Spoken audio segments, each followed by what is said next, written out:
दोस्तों कैसे हो। आशा करता हूँ आप लोग अच्छे और स्वस्थ होंगे। जैसा कि आप जानते हैं हम लोग 11th का फिजिक्स स्टार्ट किए थे, उसमें एक जो पार्ट था फर्स्ट पार्ट जो कि यूनिट के बारे में था वो देख चुके हैं। हम लोग अब डायमेंशन के बारे में देखेंगे और डायमेंशन को देखेंगे भी, डायमेंशन किसी भी फिजिकल क्वांटिटी को कैसे दिखते हैं, और नीट और जेई का जो पीवाईक्यू है उसको भी सॉल्व कराएंगे बहुत ही इजी तरीका से। आप भी बहुत ही आसानी तरीका से ऐसे पीवाईक्यू को सॉल्व कर सकते हैं। तो देखिए हम लोगों का यही मकसद है कि आप जितने भी गाँव के बच्चे हैं जो कि आईआईटी जेई और नीट से बहुत दूर दूर तक नहीं सोच पाते हैं, मतलब आईआईटी जेई और नीट को वो समझते हैं बहुत भारी चीज़ है। तो ये सब भारी दुनिया में भारी कोई भी चीज़ नहीं है। आप तैयारी कीजिएगा तो सब एग्जाम कर सकता है। बस आपको अंदर से क्या होना चाहिए, मेहनत करने का ललक होना चाहिए। तो वही हम लोगों का मेन फोकस है कि हर गांव और गांव का जो बच्चा है मतलब स्टूडेंट है वो डॉक्टर और इंजीनियर, मतलब कि डॉक्टर बने तो कहाँ से बने, एम्स से बने, और इंजीनियर बने तो कहाँ से बने, आईआईटी या एनआईटी से बने। यही मकसद से हम लोग क्या कर रहे हैं, फिजिक्स का जितने भी चैप्टर है 11th के चाहे 12th के, उसके साथ हम लोग आईआईटी जेई का भी क्वेश्चन आपको सॉल्व कराना सिखा देंगे। तो अगर ऑफलाइन में आने चाहते हैं तो हमारे ज्ञान क्लासेस जिसको मिलने का पता है बगरा है था, आप आ सकते हैं।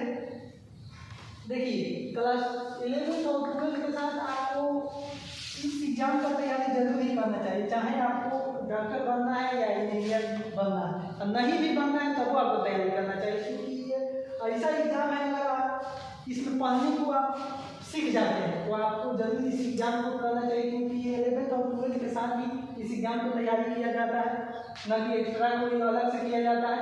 तो आप कर सकते हैं, सेम सिलेबस रहता है जो 11th का रहता है और 12th का, तो आप कर सकते हैं। उसके बाद आप कोई भी एग्जाम दीजिएगा, कोई भी सरकारी एग्जाम, तो आपको इस एग्जाम से ईजी ही लगेगा, आसानी से निकल जाएगा। जैसा कि हम भी इस एग्जाम की सबसे तैयारी किए हुए हैं, तो आप कोई भी सरकारी एग्जाम देते हैं तो क्या हो जाता है, एक बार में निकल जाता है। तो आप भी अगर इस एग्जाम की तैयारी कर लेते हैं तो आसानी से आने वाला कोई भी सरकारी एग्जाम दीजिएगा तो ईजी से निकल जाएगा आपका भी। तो चलिए हम लोग देखते हैं। तो देखिए हम लोगों को क्या डायमेंशन के बारे में पढ़ना है।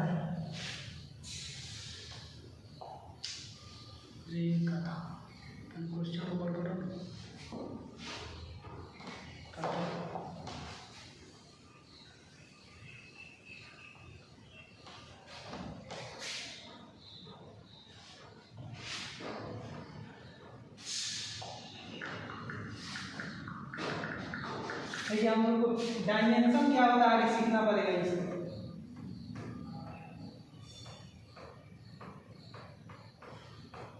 तो हम लोग को सबसे पहले जो फंडामेंटल क्वांटिटी हम लोग पढ़े हुए थे, तो डायमेंशन उसी फंडामेंटल क्वांटिटी का जो पावर होता है उसी पावर को क्या कहते हैं, डायमेंशन कहते हैं। तो आपको सबसे पहले जानना है पावर ऑफ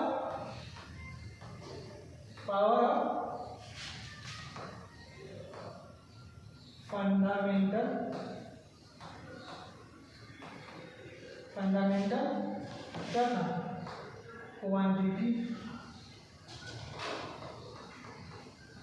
क्वांटिटी का उसी को क्या कहते हैं, आपको डायमेंशन कहते हैं। तो आप जानते हैं फंडामेंटल क्वांटिटी को जितने भी 7 प्रकार के जो हम लोग मात्रक दिखाए थे, उसी मात्रा का जो मात्रक होता है तो उसी जैसे आपको क्या था, एम था, एल था, टी था, क्यू था, उसके बाद क्या था एम एल टी क्यू, और सी था, और क्या था आपको मोल था। तो एक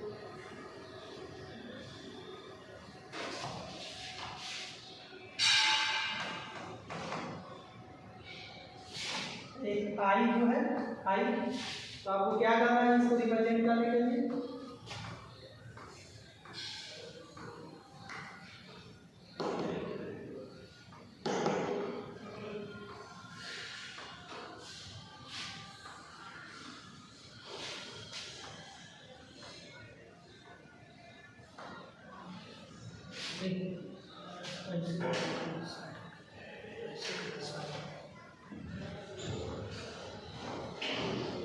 ए B C D E F G H. तो देखिए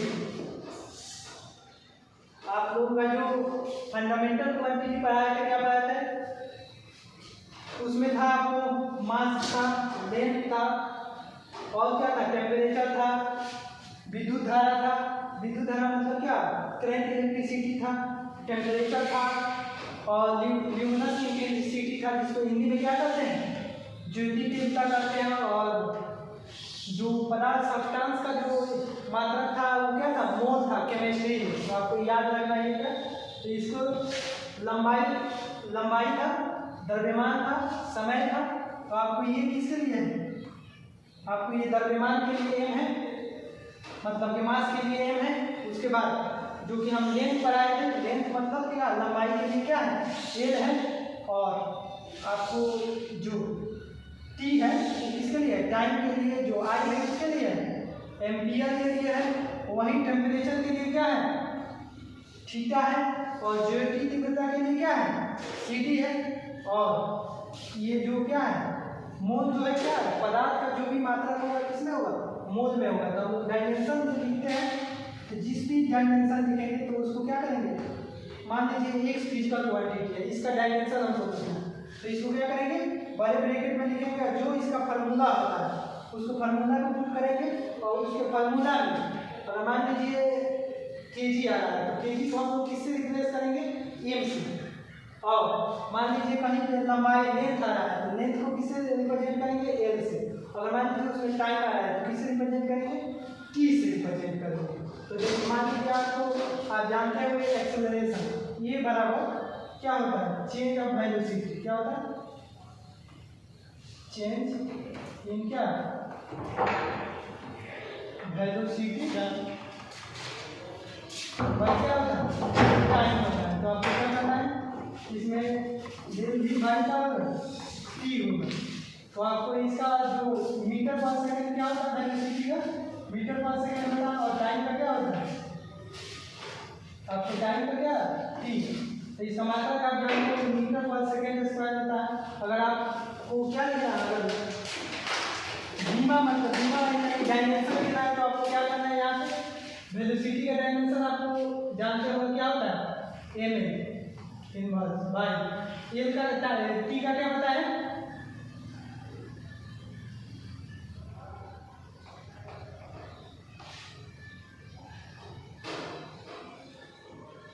देखिए आपको जो वेलोसिटी का डिस्प्लेसमेंट भाई क्या होता है, डिस्प्लेसमेंट डिस्टेंस है, डिस्टेंस किसमें नापते हैं, लेंथ में। लेंथ मतलब कि एल लिख लेंगे। और टाइम का किसमें आप डायमेंशन लिखते हैं, टी में। तो टी आपको लिख देना है। तो इसका जो डायमेंशन होगा,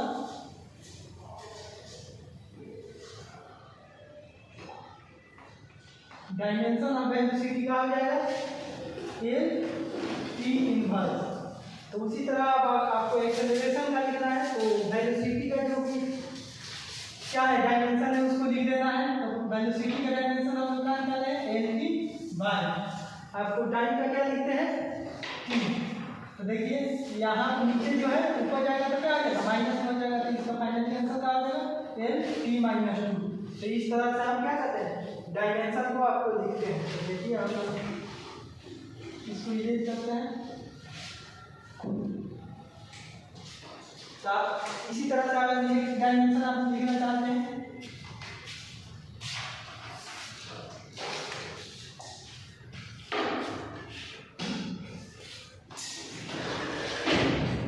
आप अगर फोर्स का डायमेंशन लिखना चाहते हैं तो आपको क्या करना है, फोर्स का फॉर्मूला क्या होता है। फोर्स का आप जानते हैं क्या होता है, मास इनटू एक्सेलरेशन।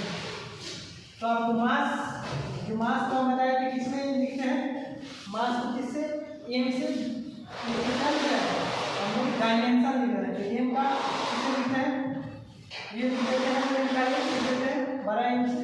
उसके बाद ये का हम लोग डायमेंशन बताए हुए थे अभी। तो ये का डायमेंशन का होता है, ये टी इनवर्स माइनस टू होता है, मतलब टी इनवर्स टू होता है। टी कैसे निकालते हैं, इसका फॉर्मूला आपको क्या बताए थे, चेंज इन वेलोसिटी बाई क्या, टाइम। इसको जो ये डेल्टा है ये क्या बताता है, चेंज इन वेलोसिटी मतलब v2 minus v1 by T. तो जो आपको वेलोसिटी का डायमेंशन यहाँ पे क्या बताया थे, जो वेलोसिटी का डिस्प्लेसमेंट बाई टाइम से निकाला जाता है। कहा डिस्प्लेसमेंट का क्या था, डिस्प्लेसमेंट मतलब कि डिस्टेंस, डिस्टेंस मतलब कि एल बाई क्या था टी। तो इसका जो डायमेंशन भी कहा हो जाएगा एल टी इनवर्स, इसका हो गया। और इस जो डायमेंशन आपको प्राप्त हुआ है वो किसमें पुट कर देना है, एक्सेलरेशन वाले जो फार्मूला है उसमें पुट देना है। चेंज वेलोसिटी तो एल टी इनवर्स बाय, और टाइम का हम लोग क्या लिखवाते हैं टी लिखवाते हैं, आपको टी यहाँ पे पुट कर देना है। तो जब आप पुट कीजिएगा तो क्या हो जाएगा, जब इसको सॉल्व कीजिएगा तो ये नीचे पावर में 1 है, ऊपर जाएगा तो माइनस होगा, तो फाइनली क्या होगा एल टी माइनस 2, मतलब एल टी इनवर्स 2 हो जाएगा। तो आपको ये हो जाएगा। तो इसको आपको ये जो भी आपको डायमेंशन है क्या है एल टी इनवर्स 2 है।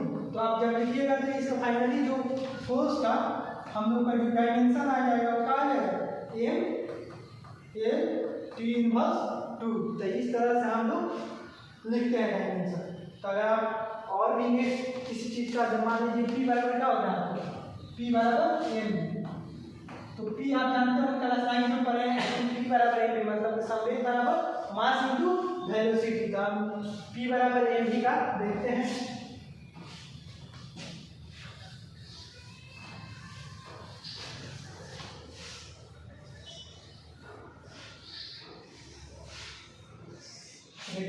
पी बराबर हम किसको लिख रहा है, पी बराबर एम मतलब हमको क्या मोमेंटम का जो डायमेंशन है, मोमेंटम का डायमेंशन लिखना है, किसका मोमेंटम।